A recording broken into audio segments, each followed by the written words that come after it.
Look at her, you skinny witch. In the darkest hours of Saturday night, in the kingdom of Odom, twin girls were born.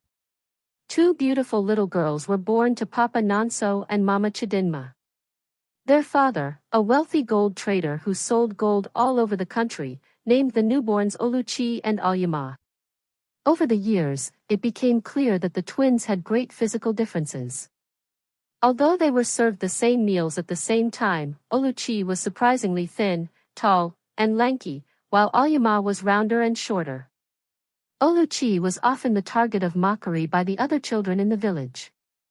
As soon as they saw her, they would start laughing and calling her the skinny girl.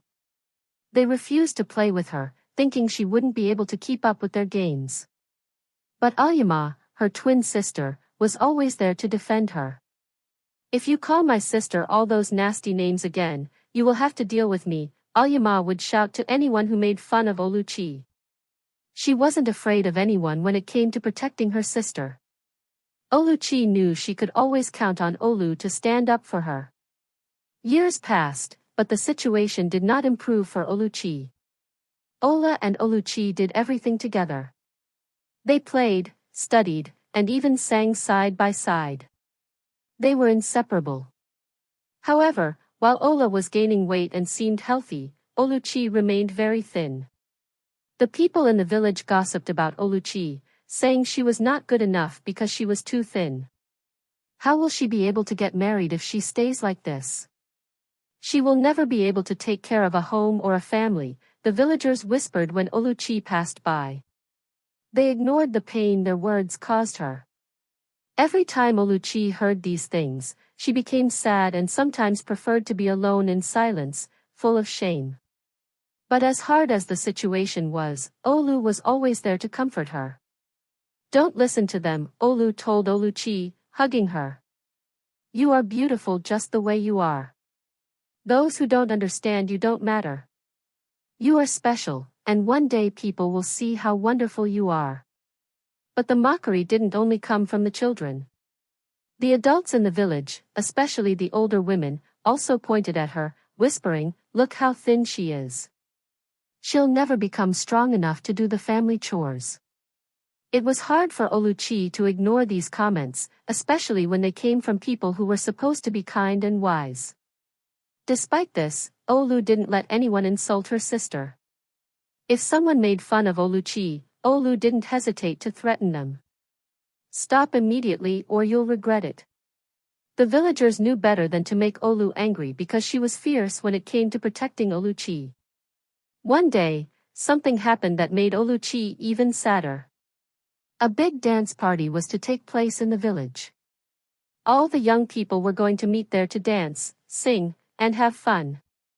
Oluchi and Olu were excited because they loved to dance. They had practiced for a long time and had always dreamed of going to this big party. However, at the entrance to the party, the leader of the group of young women, a girl named Betty, looked at Oluchi and declared, "You can't come in. We don't want a skinny girl like you who would spoil the fun." Oluchi's heart sank. Her face turned red with shame, and she felt tears coming to her eyes. She turned around immediately and ran home with a heavy heart. Alyama was furious. She wanted to yell at Betty and tell her how wrong she was, but she didn't want to make a scene. Instead, she ran after Oluchi, heartbroken for her sister. She found Oluchi sitting by the window, crying. "Don't let their words hurt you," said Alyama softly as she sat down next to her. "You are beautiful just the way you are. You are special, and no one has the right to make you feel less. They don't understand you and probably never will." Oluchi wiped away her tears and gave a small smile. She was grateful to have a sister like Olu. "But why do they say all these things about me? Why can't they see who I really am?" she asked with a sad heart. "People are afraid of what they don't understand," answered Alyama. "But we know the truth. You are wonderful as you are, and one day they will realize it." Despite these comforting words, Oluchi couldn't help but feel sad at times. The mockery of the villagers did not stop, and nothing seemed to be able to change their minds. Oluchi's parents and Alyama tried everything to help Oluchi gain weight.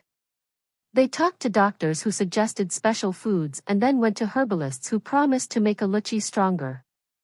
But nothing worked. No matter what she ate, Oluchi remained as thin as before. The villagers continued to mock her, saying that she would never be useful to her family. They laughed and insulted her when she passed by. But Alyama tirelessly defended her sister, always ready to fight for Oluchi. The only thing that really comforted Oluchi was her talent in the kitchen.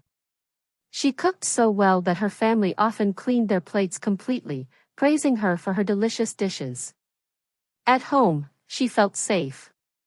But as soon as she went out, she found herself facing the cruel villagers who tormented her because of her thinness.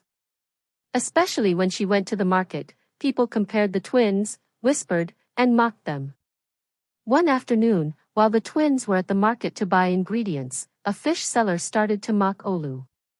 "Why did you take all of Oluchi's blood?" she said, laughing loudly. Everyone around joined in the mockery, and someone added, "Watch out for the strong wind tomorrow, Oluchi. Don't get blown away." Oluchi was so hurt that she remained silent. "You should be ashamed," replied Ola angrily.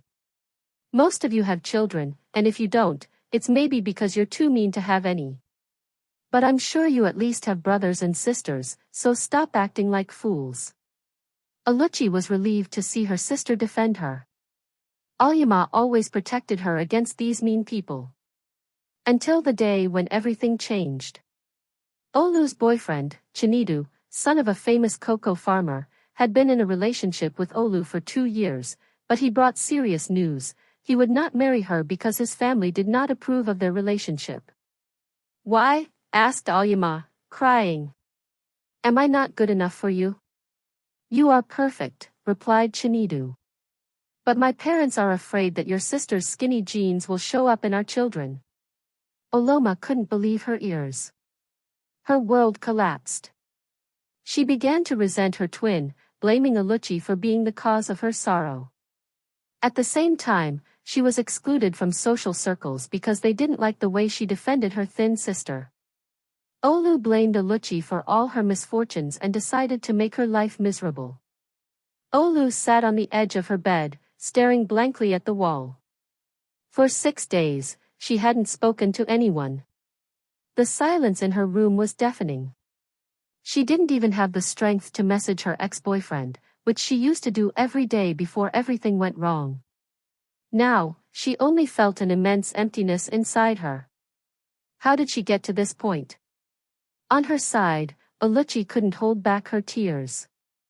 Every night, when the house fell silent and everyone was asleep, she would lock herself in her room to cry.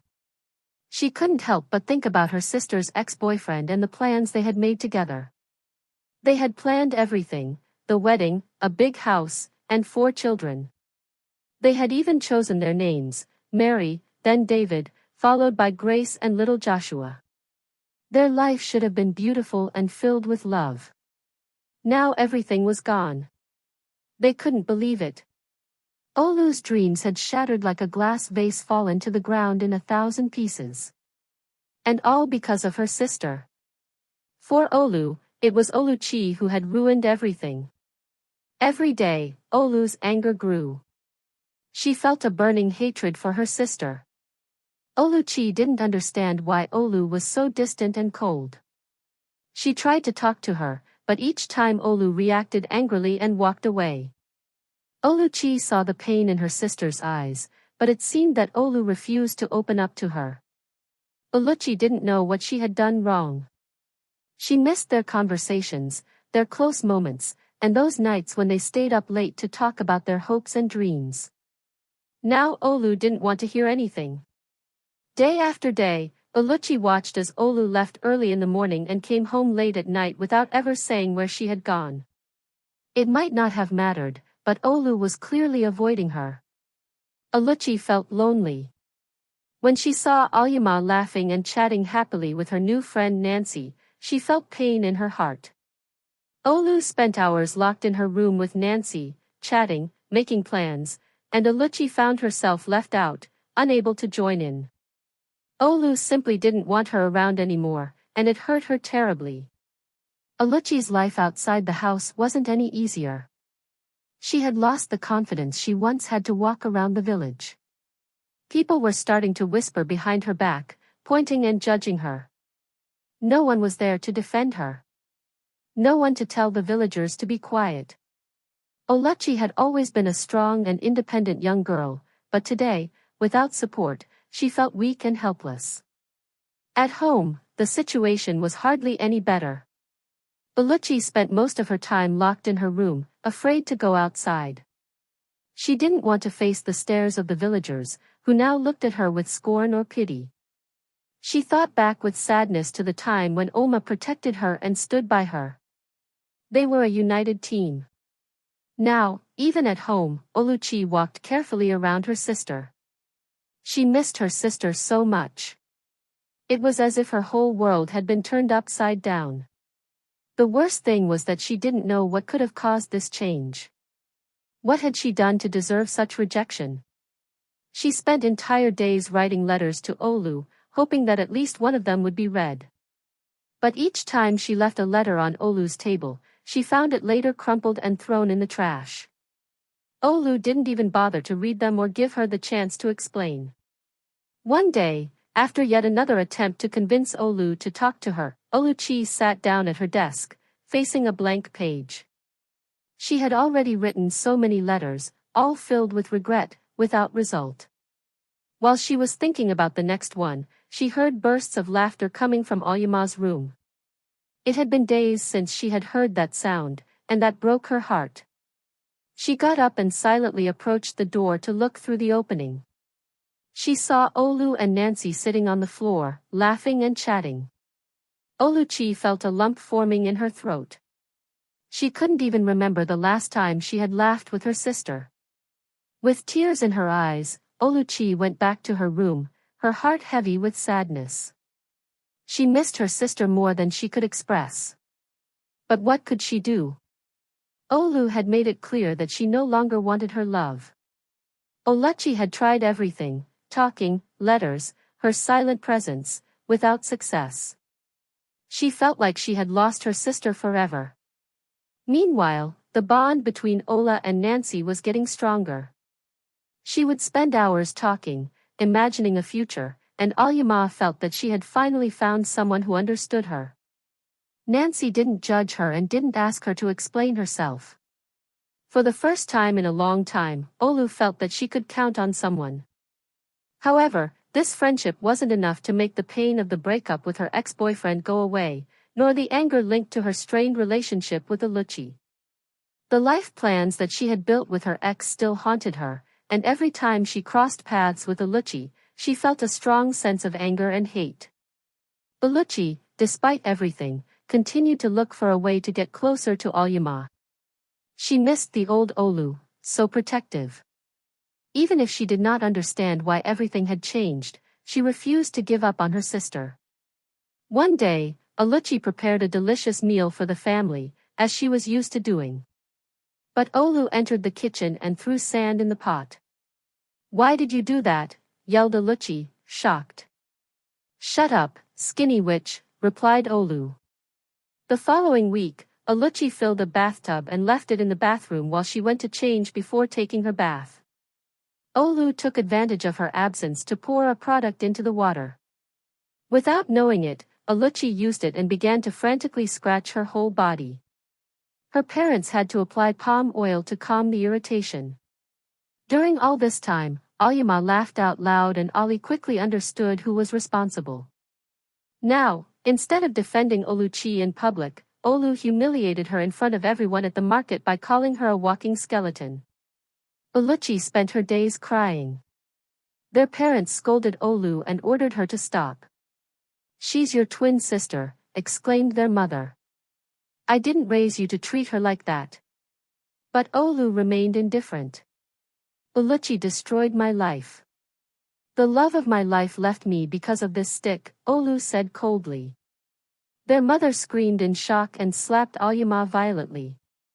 Despite all the mockery Oluchi suffered daily from the villagers and now from her own twin sister, an unexpected event soon shook the kingdom. Every 10 years, the Kingdom of Odom and the neighboring kingdoms organized a competition called the Maiden Queen Competition. Each kingdom had to present 3 of its most talented and beautiful young girls. The Kingdom of Odom was on edge this time since the last competition had taken place in Odom. In the Kingdom of Odom, names of potential candidates began to be proposed. Some mentioned Oluchi's name in a mocking tone. Who would have the idea of sending a skeleton to represent humans? They joked. One afternoon, while Oluchi was going to get water from the village river, she met a man named Uchenna, one of the organizers of the competition who came from abroad. Oluchi, without knowing who he was, approached him. As soon as Uchenna saw her, he was amazed. "What a beauty," he exclaimed. "You have a figure that many would dream of." Oluchi thought at first that he was making fun of her, but he seemed sincerely delighted. He explained to her that he was in her village to collect the names of the 3 young girls who would represent Odom village for the competition.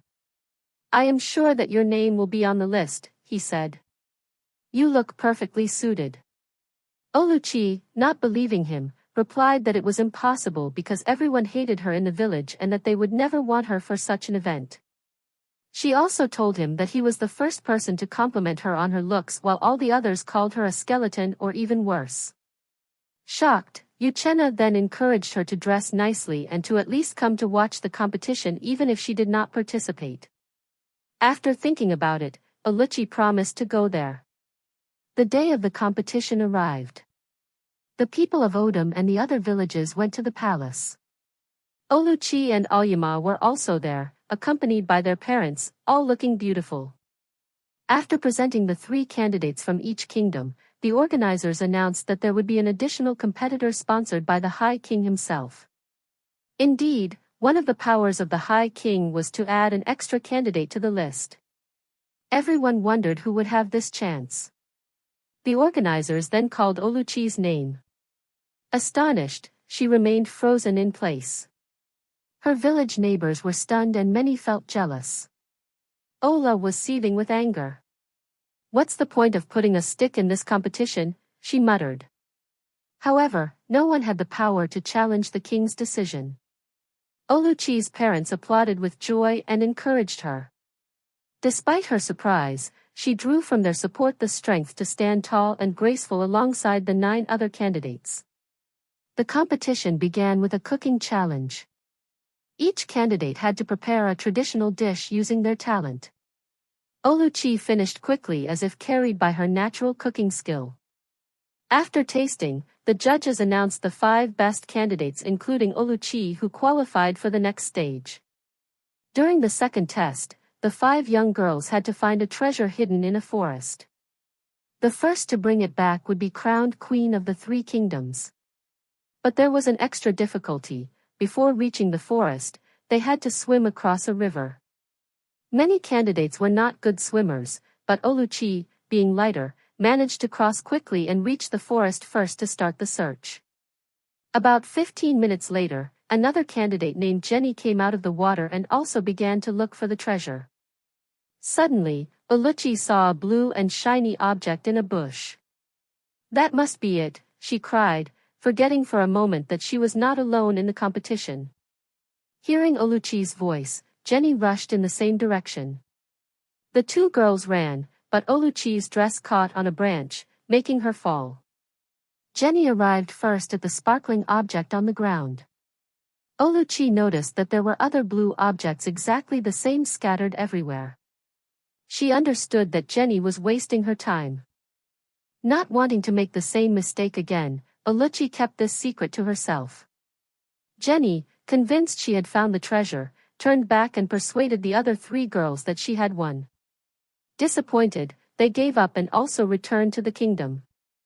Oluchi continued her search when she felt drops of water fall on her. She looked up and saw a golden box perched in a tree. It sparkled so brightly that Oluchi immediately understood it was the real treasure. Thanks to her slim build, she climbed the tree with ease, took down the box, and opened it. Inside, she found several of these blue trinkets, confirming that what she held was indeed the authentic treasure. She closed the box and continued on her way to the palace. The young lady arrived at the palace holding the box in her hand, and all eyes turned to Oluchi. She was exhausted, but she was determined. The organizers showed a drawing representing the real treasure they were looking for, which matched perfectly with the one she had found. She was then declared the winner and crowned young lady queen of the three kingdoms. As a reward, she received many gifts of gold, magnificent clothes, and even a house in her name. The people of her village were stunned and had to admit that they had been wrong about her. Many came to apologize to her, sometimes not very sincerely, for the way they had treated her. Her parents were overjoyed while ashamed Olu did not know what to do. Back in the village, Olu decided to pack her bags and leave, overwhelmed by shame. "Why do you want to leave your family?" asked Oluchi. Olu, in tears, replied, "I regret what I did to you. You are my twin, and yet I treated you as if you were worthless. I gave more importance to what others thought than to my own sister. Let me go. I am so ashamed." "We came into the world on the same day from our mother's womb," replied Oluchi in a soft voice. "I love you no matter what happens, and I forgive you." They hugged each other. From that day on, the twin sisters lived happily for the rest of their days.